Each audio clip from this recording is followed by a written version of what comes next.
Thank you both for that beautiful meditation. Truly miraculous. The word miraculous derives from the Latin miraculum, meaning something marvelous or wonderful. It's related to another Latin word, mirari, meaning to wonder at.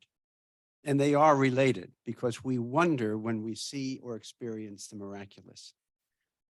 It is something that stimulates awe, reverence when we experience it. It appeals to our non-rational, intuitive, or emotional side, like poetry, art, music, or anything beautiful or mysterious, such as human love. They all lead us and show us the miraculous. All major religions actually begin with an experience of awe, wonder, and reverence, as our earliest ancestors encountered the beauty and order in nature or the inspiring life of an extraordinary human being. Like the feelings of wonder Eva experienced a few minutes ago, we watched her in her walk through the forest and seashore with her mother in the story For All Ages, I Wonder. Stories, doctrines, rituals in religions all came later, as human reason has attempted over time to capture and pass on and institutionalize the original experience of the miraculous in each spiritual tradition for later generations. But when these later dimensions of religion sometimes smothered the original experience of awe and mystery, mystics or reformers have arisen in every religious tradition to restore a sense of the miraculous and wonder at its core.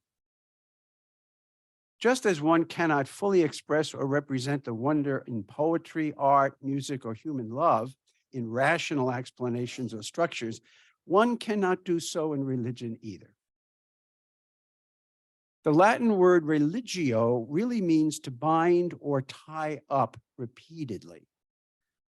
It is an experience of awe and reverence that unites us to something larger than ourselves, like what poetry, art, and music and love also do. The sacred or holy, as defined by the 19th century German scholar of religion, Rudolf Otto, is mysterium tremendum et fascinans, a mystery that stimulates awe and reverence and draws us to itself. This is something deeper than reason, though it's not irrational, and it nourishes our human spirit. When religions can no longer recreate this wonder at the miraculous, the followers move away to find it in other human experiences. Many of your own spiritual ancestors who founded Unitarianism no longer experienced wonder and awe in the dry and abstract theological arguments of 19th century Congregationalism. Some became transcendentalists and rediscovered the wonder in the divinity in nature and in all of humanity. Ralph Waldo Emerson, Henry David Thoreau, Margaret Fuller, Amos Bronson Alcott, Walt Whitman. You stand as Unitarians on the shoulders of these mystical giants who found new ways to contemplate the miraculous. Now, science, properly understood, is not the enemy of the miraculous. However, at least since the Enlightenment, belief in the miraculous has taken on a meaning as something that's been surpassed by science, which now can give rational explanations for all material phenomenon and human experiences by empirical investigation. Some, as a result of this, now claim that one need not believe in miracles anymore, since we now have more accurate ways of understanding the beauty and order in the natural world and in human life.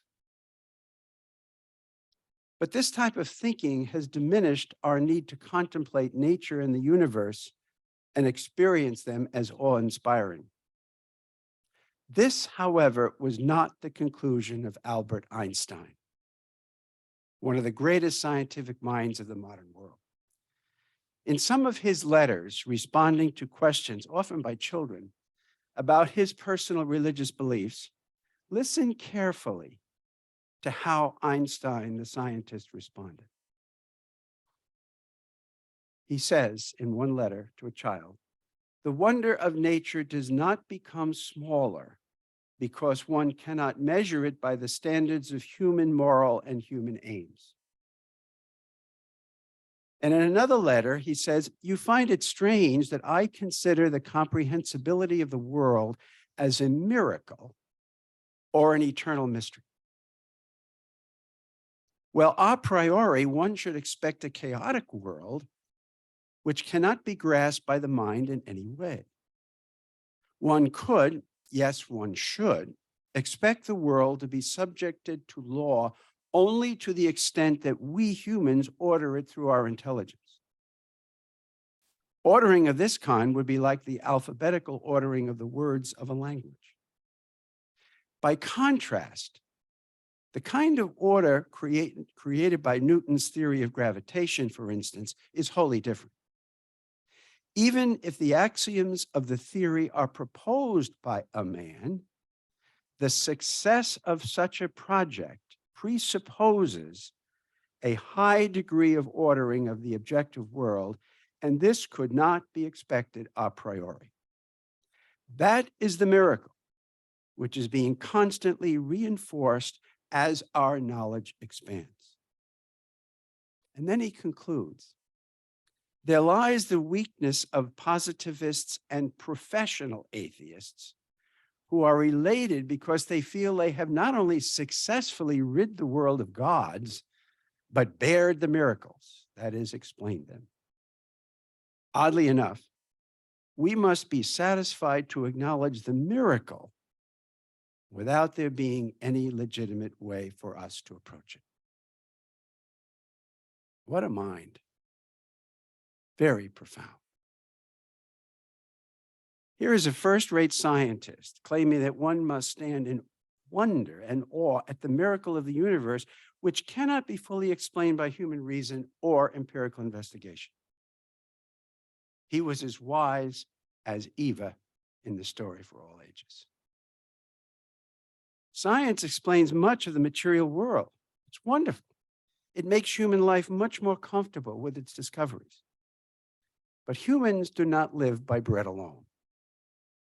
We still need to be able to contemplate the miraculous, the wonderful, the marvelous, to satisfy our longing for something deeper, something spiritual, and to be part of something larger than ourselves. Believing in miracles does not contradict the method and finding of science. Miracles are not gap fillers when a scientist can't explain some human or natural phenomena. The very laws of nature that scientists study are miraculous in themselves by their regularity that Einstein himself argues we should not expect to find as a given in a chaotic universe. Science need not remove the necessity of seeing miracles, but actually confirms the need for wonder, awe, and beauty that is the order of beauty of the universe already.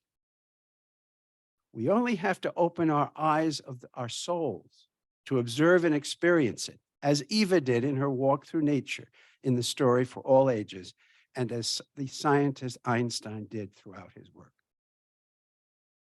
Now, all the readings that you heard this morning give us clues on how to see with this intuitive eye of the human spirit, what Lisette called the magic wand of notice.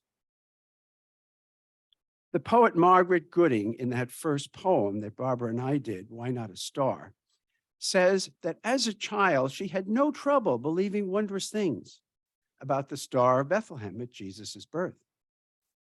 Later, she learned that science explained that that star could be understood as a supernova subject to the physical laws in the universe.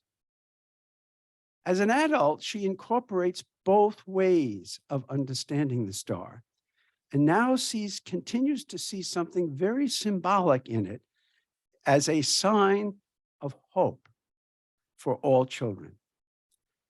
A fitting symbol of the birth of one whose uncommon life has been long remembered, but also as a reminder that some bright star shines somewhere in the universe each time a child is born, whose uncommon life may yet again unfold if we but give it a chance.